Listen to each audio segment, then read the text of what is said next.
Hello everyone, this is Peter from Franque de la Fuente, and today we are again making a new edition of the Country Files, and the turn has now come to the American market. But today is a bit of a special edition because I am very happy to be joined by Christopher Clover from Panorama, and with his rich experience we are hoping that we can also cover a few other topics, talk about the history of Panorama and a few points maybe on the future of Marbella. Well, thank you so much, Christopher, for inviting us. Thank you for your invitation, Peter. We are very happy to be here. So I assume, we can assume that most of the people watching these videos are, of course, from working the Marbella real estate market, so they would probably know about Panorama, but maybe not all of them. So it would be nice to hear the story of Panorama coming directly from you. Well, first of all, we're a family company, and both of my children, Alex and Katinka, are working with me. But also my father was a real estate agent and actually founded the mother company and this company of Panorama in 1968. He bought an international real estate agency. In 1970 we opened our office here, which makes us the longest established real estate agency in Marbella. We are the first international real estate agent in Marbella, and we were the first real estate agency to bring charter flights of American clients to the Costa del Sol and to the Marbella area. But also my grandfather was an agent. He opened his first office in Chicago in 1904. He was also a golf course, one of the pioneer golf course developers in the United States, and a builder. And then when he retired in 1952, he opened an office with my father in Charlottesville, Virginia, which is where my father and mother moved to in the early 40s. And my father specialized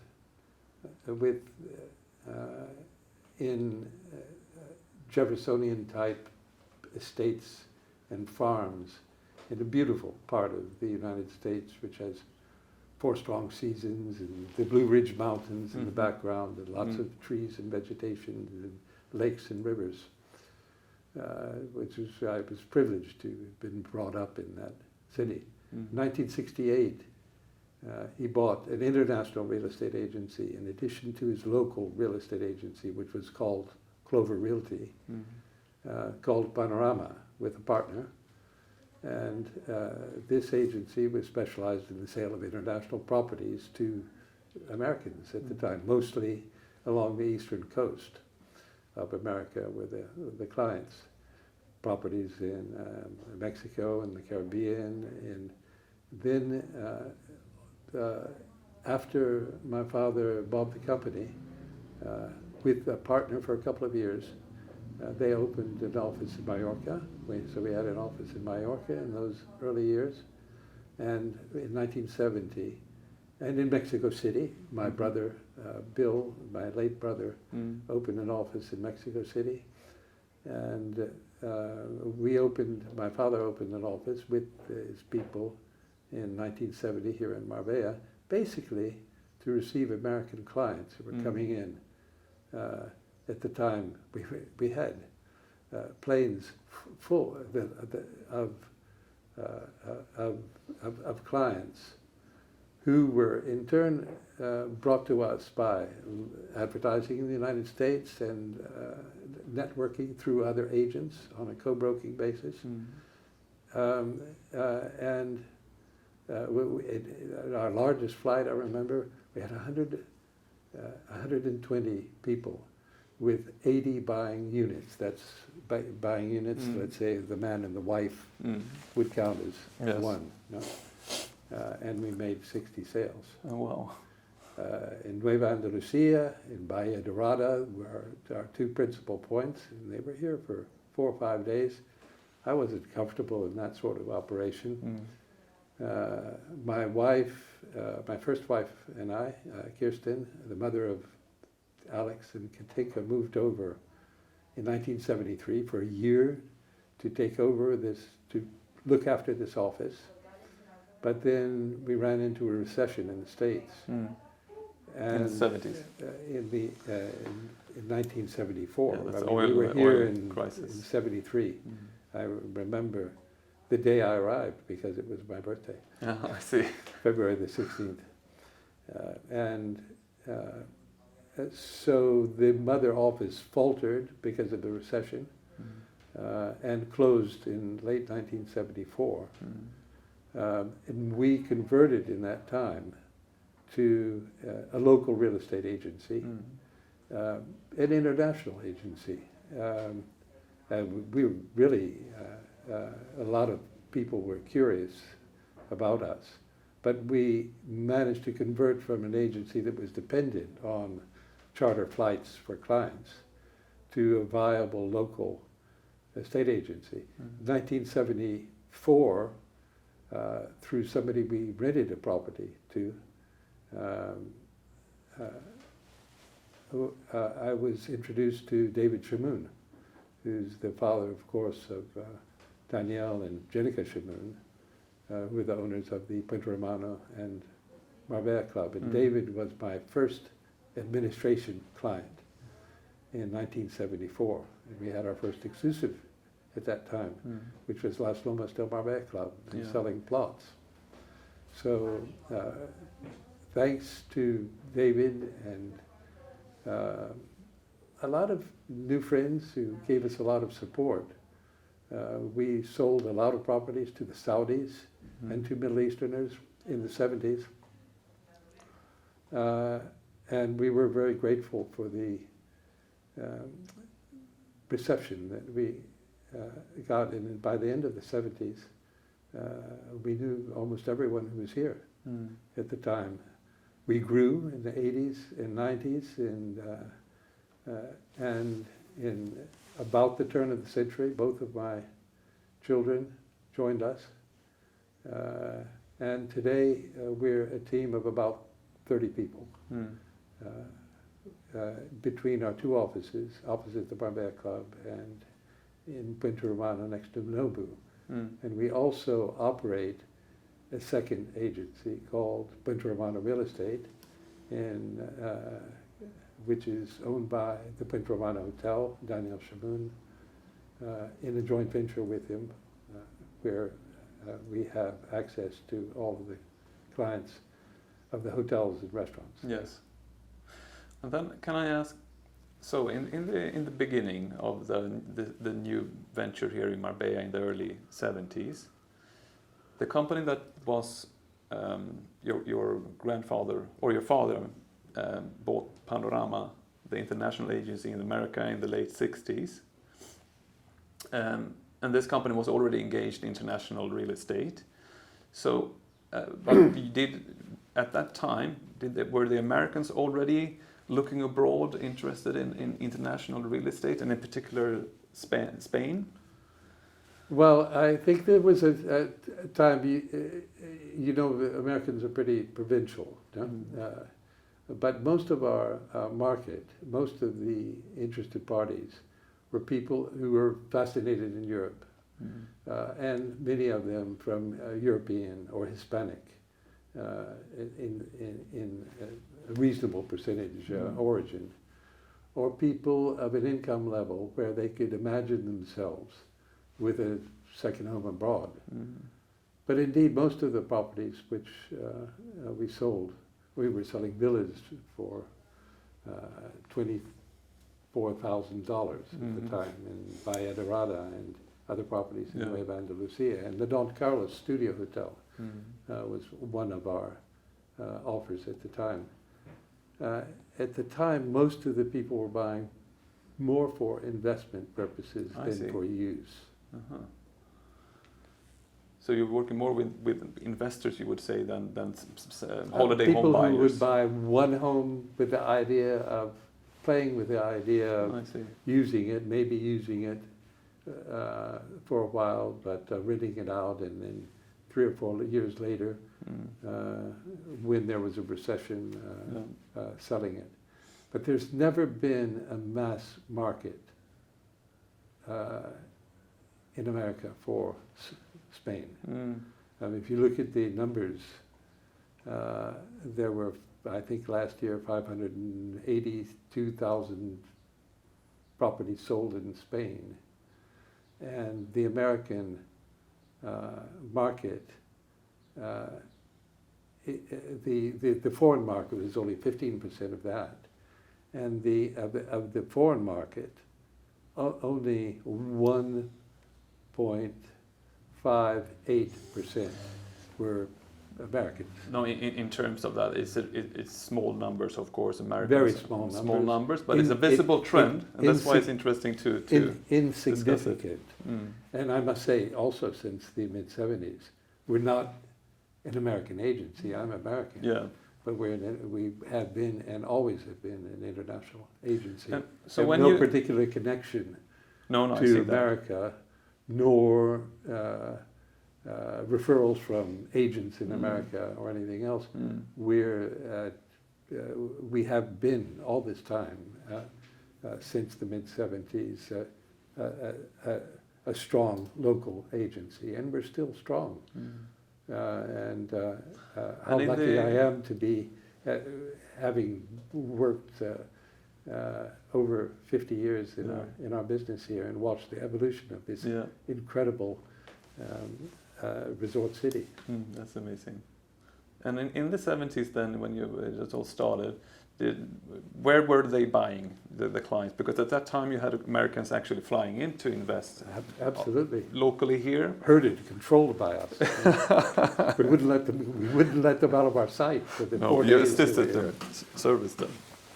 But the areas were more limited then, I guess, where they were buying than compared to maybe now. They were focused on Marbella or Nueva. Well, we focused on the areas where we had commercial relationships, which were basically 3 areas. Nueva Andalucia. I think I gave you a copy of our ad at the time.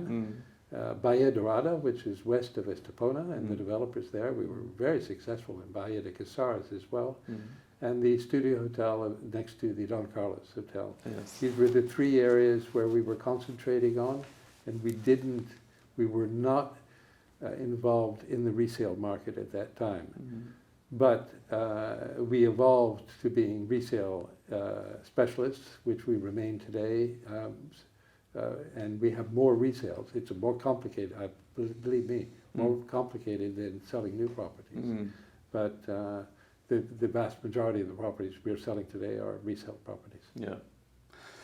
So, the talk of the town, at least the last, let's say, maybe 1 or 2 years, has been, maybe it's overstated a bit, but it's a visible trend that more Americans are now interested in the Marbella market.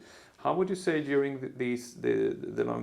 during the decades that you've been working here, have you seen similar trends when the Americans have become more interested, buying more in different periods? Not in the past. This is unusual.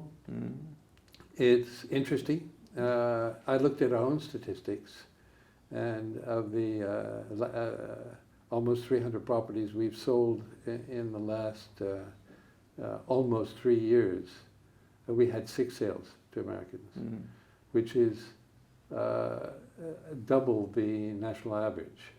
So they're looking for quality. But you have to look at it from a bird's eye standpoint.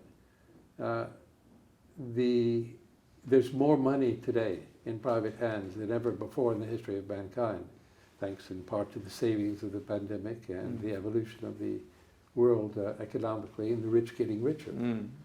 And there are a lot of people who want to take the step to out of the United States, to have not only investments, but to try out the lifestyle here. The lifestyle that we have in Marbella and on the Costa del Sol in general, with our 12-month season, is absolutely incredible. It's Not unique too bad, is it? in the whole Mediterranean coast. But do you think that this trend can strengthen?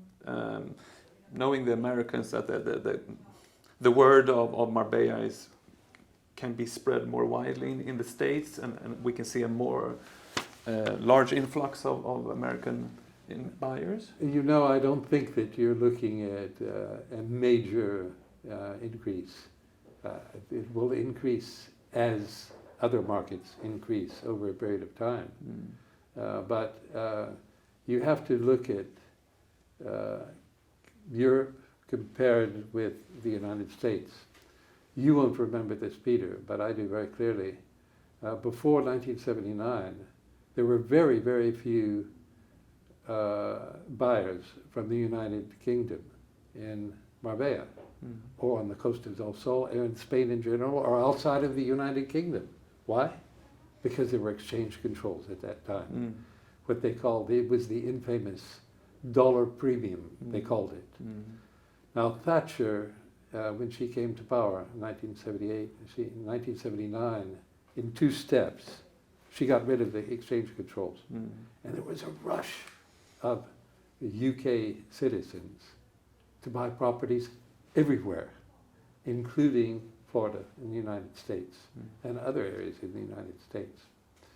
But in Spain, in France, and in Italy, and in Portugal especially.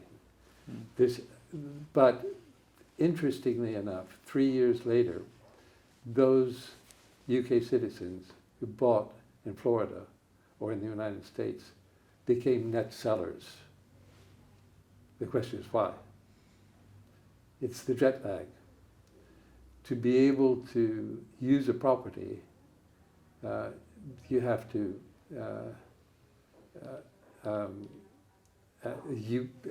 let me say that from the standpoint of people living in Europe, there are direct flights, 2 hours, 3 hours, 4 hours maximum for the northern neighbors, and you're here, so you can leave in the morning and be sitting on your terrace in the afternoon. If you come from further abroad, it's a different story, because you can't stay less than a week or 10 days to be able to recover from this jet lag. So from a practical standpoint, people in Europe can have a long weekend in Marbella or the Costa del Sol or the Marbella area, whereas the people from the United States, they can't. They have to come over for at least a week, 2 weeks.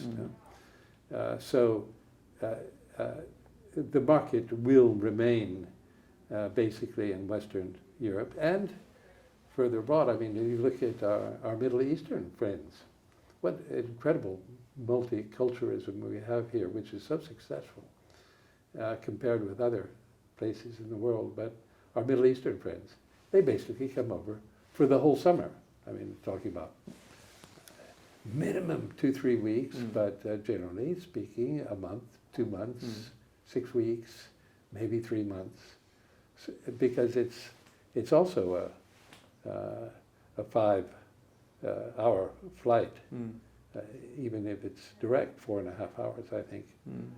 And we have direct flights now from the Middle East, as we will have from New York again, I think starting next month. Yeah, exactly. But and of course now the recent announcement of the Spanish government that they are eliminating the golden visa regime. I have had many phone calls the last few days actually about this from clients, potential clients, etc. There will be options for buyers. There's still other immigration regimes which can be used by these buyers. It's a digital nomad visa, there's a non-lucrative visa, etc. Other ways. But do you think that cancellation of that immigration regime will affect the Americans in their decisions to buy? No, as far as the American market, but let's look at the overall market.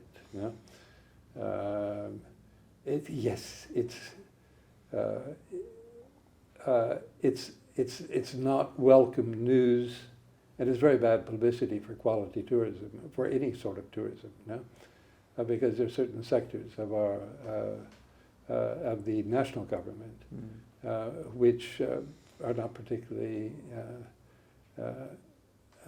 they don't particularly like quality tourism or don't understand it because they come from a different world. But we're very lucky in Spain because there will be other regimes which will work. If, you know, if you want to come here and you want to become a resident here and you have enough money, you will be able to find your residency here one way or another. Unfortunately, up to right now, in checking and preparing for this nice talk with you, Peter, there is uncertainty as to how they're going to apply this. Does this apply only for the golden visa with respect to residences, or does it also apply for those people who buy more than €1 million of bonds, Spanish government, or investment? We don't know yet. So nobody knows, which is the usual.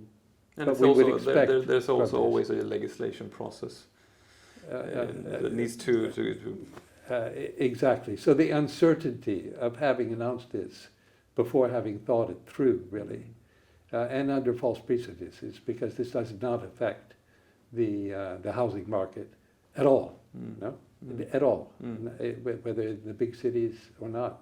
It's the amount of golden visas. I think there were only 14,000, compared with almost 600,000 sales in Spain, of which 15% are from foreigners. I mean, it's nothing. Now it's a drop in the bucket.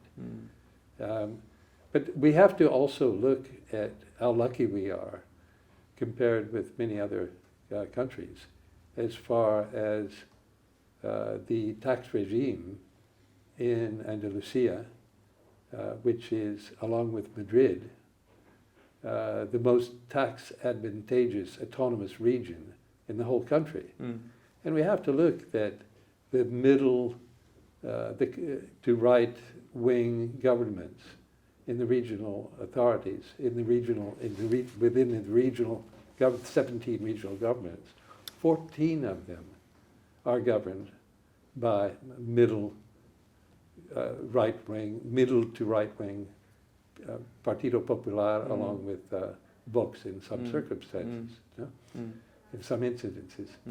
So, I mean, for example, there's no inheritance for close relatives in Andalusia.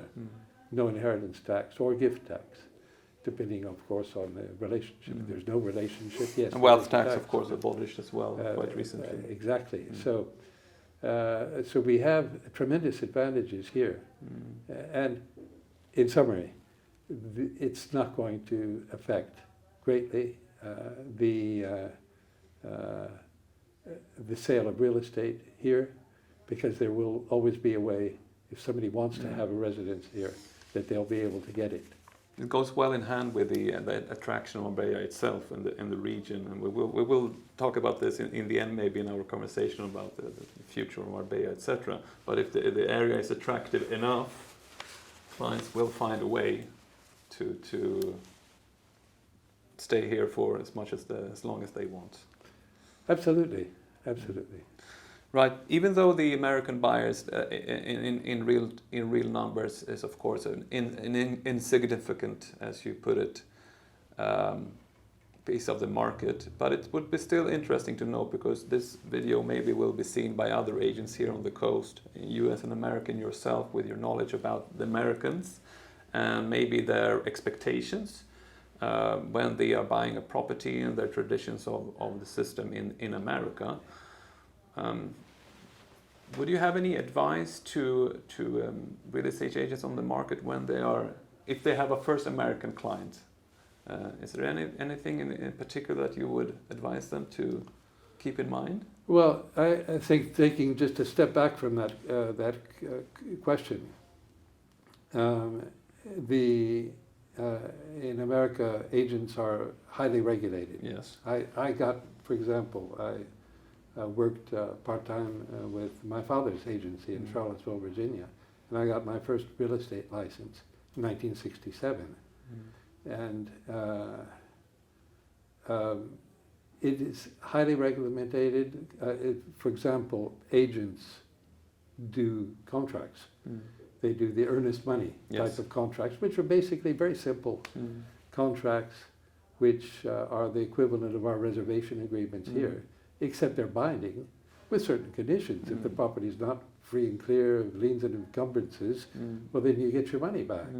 Or if there are any legal impediments to the property or urbanistic infractions, or if there's anything which is in accordance with the age of the property, all of the equipment should be in normal working condition in accordance with the age of the property. Of course, a property which is 20 or 30 years old is not going to be the same as a new property, and you can't look at it that way. But these protections are all built-in reservation documents, which agencies use, some of them a little tighter than others, much to the chagrin of some of the lawyers here. The lawyers tend to take over transactions here, and for some very good reasons, because there are a lot of us agents who don't have the qualifications. They have the don de gente. They have a good market knowledge maybe, but they don't have the professional training, because anyone can get a license here. So buyers are more beware, caveat emptor, and lawyers are protective. And this is as it should be, given the circumstances that we have in this country. But Americans expect, they generally don't jump from agent to agent to agent. In Europe, we find a lot of people calling. They think, what are agents? Agents are door openers. Well, no. In the United States, your buyer tends to choose an agency and stick with that agency who will show them everything on the market. My broker. You should have a broker, my broker. And you have buyers brokers and sellers brokers, which we don't hear. Here, we're remunerated by the seller. It's a tightrope. And how do you walk that tightrope as a good agency? As a good agent, you let market mechanisms work. You can't over-represent a seller, because if you do, well, you're not going to get your deal. You can't over-represent the buyer, because it's the seller who's paying you to represent his interests in a negotiation. So it's walking that tightrope, which is, it takes training, it takes experience. You can never forget who's paying you to do your mission, who's the seller, that you have a legal obligation to represent his interests, but at the same time, letting market mechanisms work so that an offer which is made, you're guiding both parties into a negotiation with lots of experience and skill in doing that. So the Americans would, taking this into account, have maybe higher expectations on even here on their broker, and the relationship is more important and profound maybe than compared to correct. other countries. There's another difference, which is also an important difference in the United States. I mean, here we have the land registry system. It's a Napoleonic system. It has been imposed for how long? 200 years. More than 200 years. And in the United States, you need title insurance, which is a complicating factor because and costly. Another difference is the fact that the property taxes here are so low. Yes. And surprising, always surprising to your American clients. Yes, positive surprise. Because it's so expensive, because it's through property taxes that the whole scholastic system is paid in the United States. And they can go from, correct me if I'm wrong, 1.3% even up to 3% of the property value as a yearly property tax in the US. Easily. So when they hear about their local EB, They are positively surprised, of course. Yes, absolutely. And then you have also the difference in professional escrow companies as well in the US for deposits. Deposits here, whereas the escrow is either in a client's account of an agency, which you have to be working with an agency that has a liability insurance, which is valid for that account, and that's obligatory. In the world of agents, or in a lawyer's client's account. No?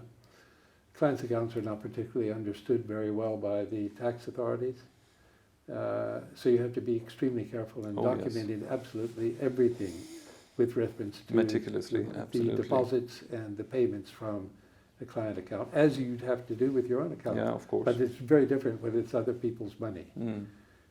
So there is escrow, but it's in a slightly different manner than in the United States, where you have, as you rightly say, escrow agents who are official parties set up only to hold money of third parties. So I also wanted to ask you, now this was about the American buyers in particular, but 50 years of experience from working here in Marbella, Chris. What's your advice to agents and brokers here in general? What do you say? Well, it's really it's interesting because the evolution of the agencies is a lot towards becoming marketing specialists rather than agents who are real experts in negotiation and helping you acclimate yourself to your new area and welcome you as new friends and neighbors. One of the most exciting things about our business is the people that we meet through the business. I have friends around the whole world. I couldn't imagine being in a more exciting profession because of the people I meet through this, and that we all meet through this wonderful business. We have a contributive profession, as so many professions are. We're serving the public and we're helping sellers move on with their next chapter of life, as we are buyers move on to their new chapter of living and of the lifestyle, of the many different lifestyles which are available here in the Marbella area and on the Costa del Sol and in Spain. But what can agents do more? They can be more professional by getting more training. They should understand all of the costs involved in purchasing property. They should they should be able to explain and show to their clients what the market value is of a property, which you do this by showing different properties, more or less in different neighborhoods and different price categories. But you have to always remember that nobody's going to buy unless they understand really the mechanisms of the market, and they should be and market value. No? And our job is to help explain what market value is to a buyer, and to serve loyally our seller and our seller's interest, and to keep closely in touch with our sellers. The human contact can't be replaced by simply good marketing of a property. Marketing is essential in today's world, and some of the best agencies today have marvelous marketing, which is enviable. No? It's interesting. celebrate our relationships with almost all agents because it's helping each other and learning from each other. A final point which a lot of agents are maybe need some help in is, apart from learning the laws involved and the cost involved in purchasing real estate, apart from assuring clients of the registry system, which is the last word in ownership, apart from recommending good lawyers to them, so everything that the agent says can be double-checked with a third party who's not representing the seller, is the art of negotiation.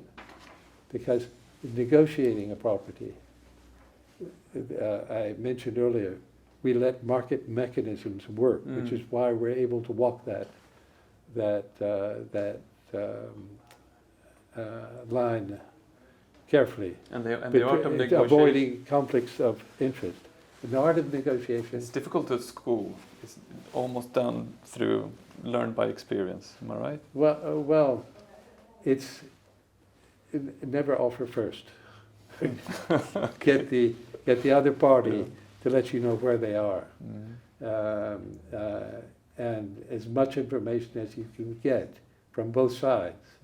The easier it will be to bring both sides together in harmony. Now, a good buyer, we have to remember, a buyer wants to get the best price he possibly can, and a seller also wants to get the best price he can.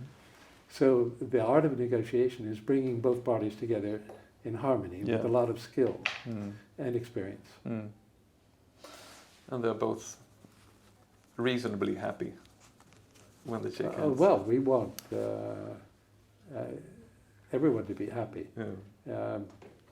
Obviously, there are people who don't get what they expect in price, but a lot of price expectations are false, are not realistic. One of the biggest problems that we agents have is that there's overpricing by agents to get the listing, which is not particularly ethical. I mean, you should be getting your listings on the basis of comparable sales, real sales made, and being able to show this to a seller. But then you have a factor here that I know that in America, and of course I think in many countries, in Sweden definitely, you have so much more market information on square meter prices, on the one street to the other, etc., which can make the valuation of a property, of course, easier than here. We have an organization called the LPA, the Leading Property Agents of Spain, which is headed by Jose Carlos Leon. We're about 50 members. And I'm privileged to be honorary president of this organization. But one of our efforts is to get the notaries and the registries and the INE, Instituto Nacional de Estadísticas, to be able to give us information which is already there and already on an Excel sheet. It just all needs managing of real prices, of real sales, of specific properties. So they say, oh, no, you can't do that because we're breaking the laws of confidentiality, which is, or we might be, and we don't possibly have the manpower to do this. Well, I took it to a point last year where the people said, yeah, well, we could do this, but we can't do this on your request. You have to get your mayor to request us, and maybe we will answer her. But we're talking about public information, which is available at the touch of a button, and it's disgraceful, the lack of statistics available for investors in this country. I would like to know how many properties in the Marbella, Benavides, Estepona area in the last year sold over 5 million euros. Well, you can't, because they're not giving you these numbers, which is disgraceful. Disgraceful. And it's only through lobbying public officials that we will win, and we will win. just as we have to work together with government to let them know. We're talking about people who generally have not worked in the private sector, and they're in charge of ruling us. I wanted to talk to you a little bit about the potential future, or the future of Marbella. There is a future, of course, but what is the future? Where do you see Marbella in 10, 20 years from now, taking your own experience and your knowledge of the market and what's going on at the moment?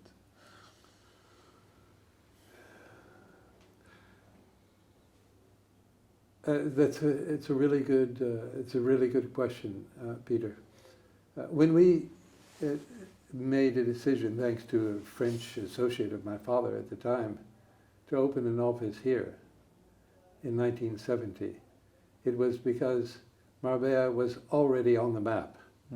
We'd grown from, and it had its history, which is an amazing of entering into the world of quality tourism, starting in the mid-40s, with early 40s with Ricardo Soriano, and then followed by Ricardo's nephew, Alfonso Holnoy, and his father, and everyone knows the story from there. I wrote an article about our first years in Marbella, where I give this history of the beginning of tourism, called Marbella of the 70s, and you can find it in internet using those words.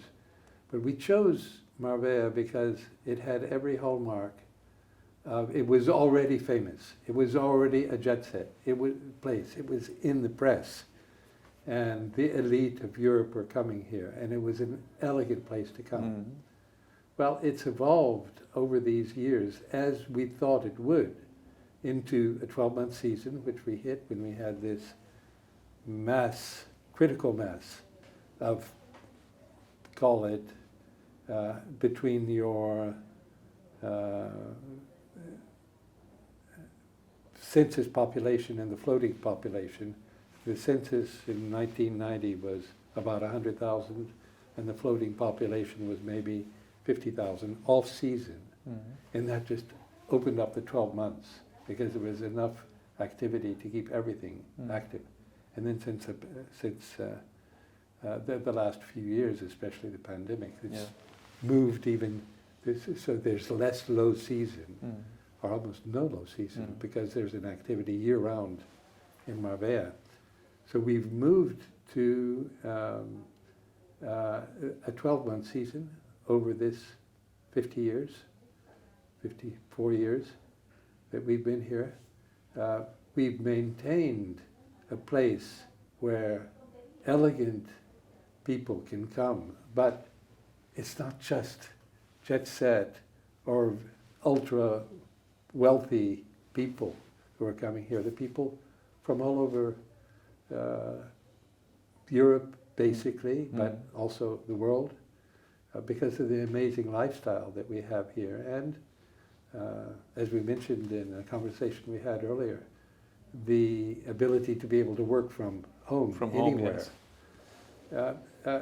The multiculturalism, it works here.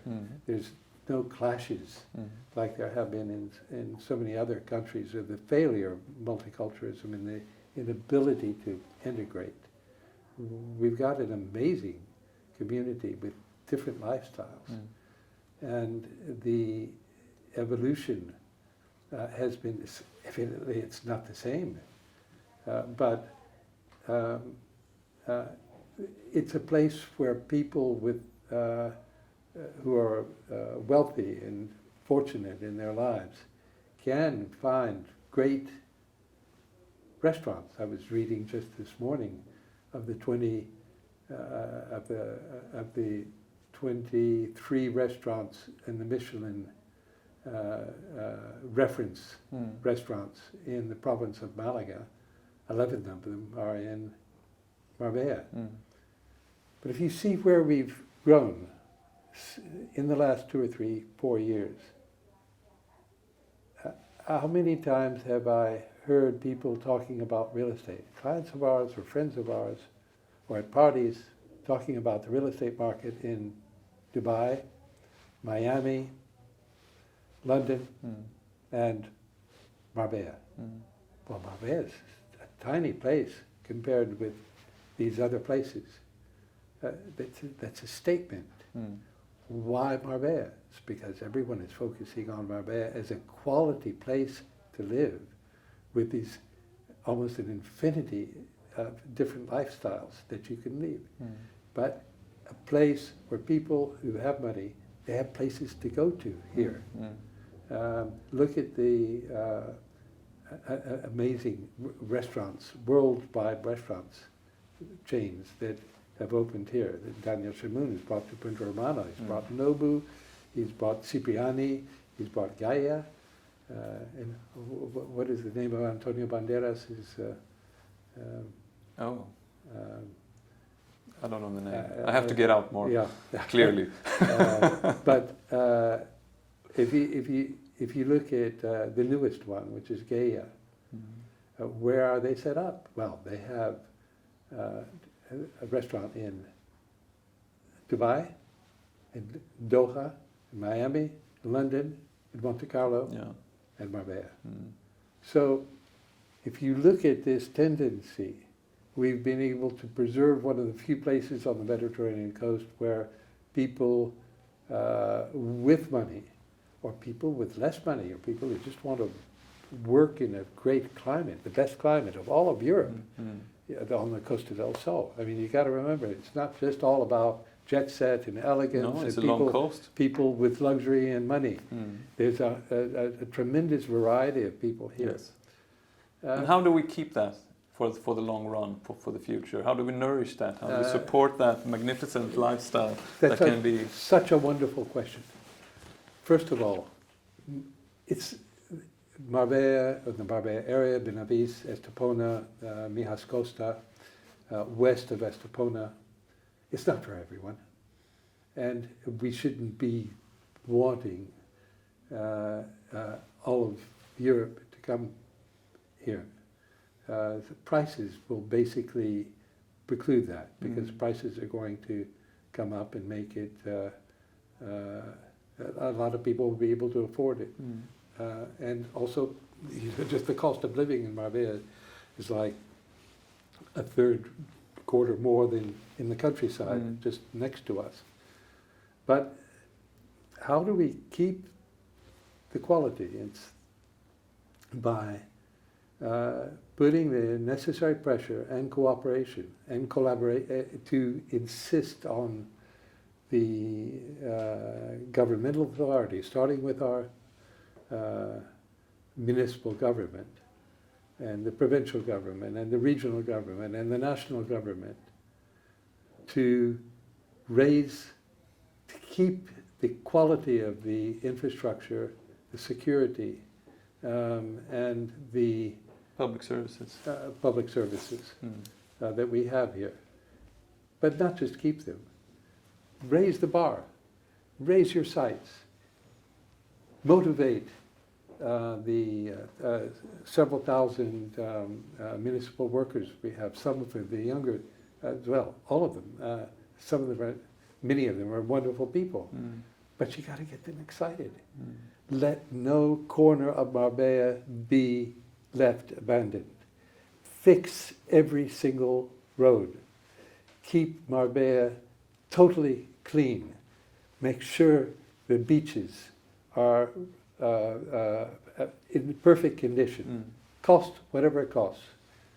Put security, even parasecurity, young people with badges and authority to give a ticket, to control the boardwalk that we have, where bicycles and skateboards are speeding along in a dangerous manner, and nobody ever sees any authority there. Just the visual impression of, there's authority every few hundred meters is important. There's so many things to be done here to raise the bar, to keep our standards high, but to set them higher, so that we keep the leadership that we have with the Best Destinations Prize, which is an amazing prize, which is exemplary of where we have come, where we always knew we would come. I didn't know it would take 54 years to get here, but we're there. We have to keep this, and we have to keep the quality, highest quality possible, anywhere. And that way we'll be able to maintain standards and reasonable growth, but not growth at any cost. Thank you so much, Christopher. Great hopes for Marbella. Let's see if Marbella can fulfill its destiny. Put it like that, maybe. Well, we're all integral parts of this. It's Yes. up to us. It is. It's up to us to make it happen. Yes. It was a pleasure. Pleasure's mine. Very nice meeting Thank you. you so much, for Peter. taking your time in your busy schedule. Thank you so much, Christopher. Take care. Thank you.